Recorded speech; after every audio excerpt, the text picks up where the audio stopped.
kväll från Sverige once again. Good evening from Sweden. I hope I'm teaching you a little bit of Swedish. I'm back in the hotel room for the second time this evening. This is the second recording. We have a can of acid.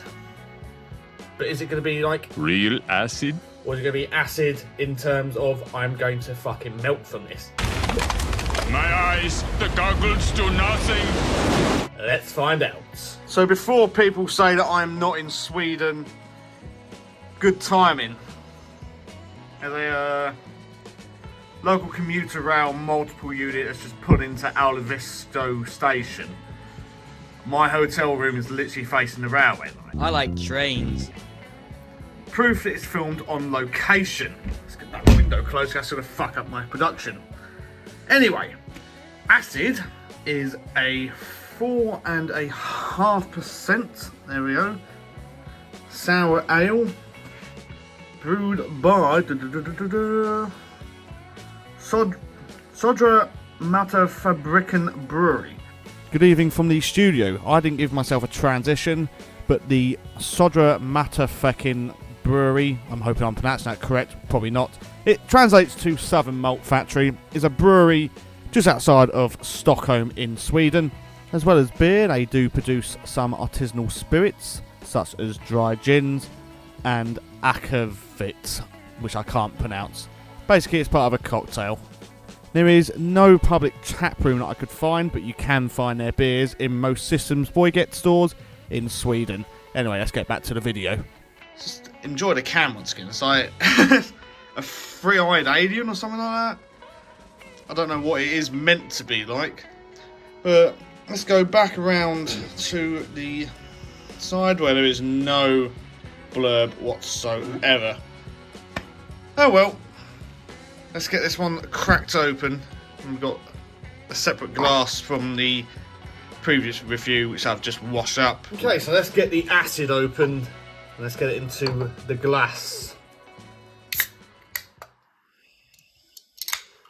I'll probably look like a fucking retard opening this. Well, it does look like summer fruits. There it is. One finger whitehead. I don't know what I'm thinking. And I've got a bloody hair in the glass. Get it out. Let's give it a little bit of a whiff. Definitely smells sour, which is a good start. It's almost like Robinson's summer fruit squash. It's got exact same smell as that. But let's give it a taste.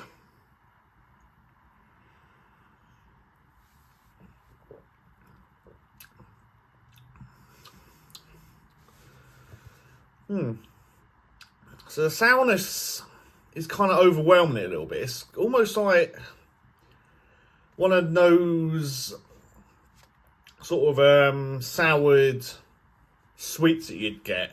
Almost like fruit pastels, should I say. Like summer fruit flavoured fruit pastels as a comparison. It's very, very refreshing. Although I can't taste too much of the summer fruits.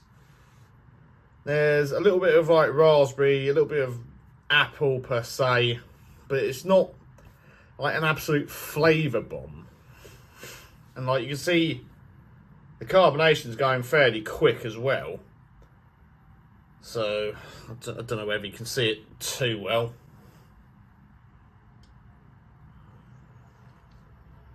Swallow it! It's not vague per se, but you don't really get that much out of it. That's the thing. But yeah, I mean, if it is anything to go by the name of the beer, it is fairly acidic. I might have to take a couple of Gavisgon in a minute. It soothes in 3 minutes. But what will I give this? I'm going to give it a 3.25. It's got some of the flavour, but it's just not 100%. You can't taste any alcohol, which is something I like about some of these sour beers. But apart from that, there's not really that much to it.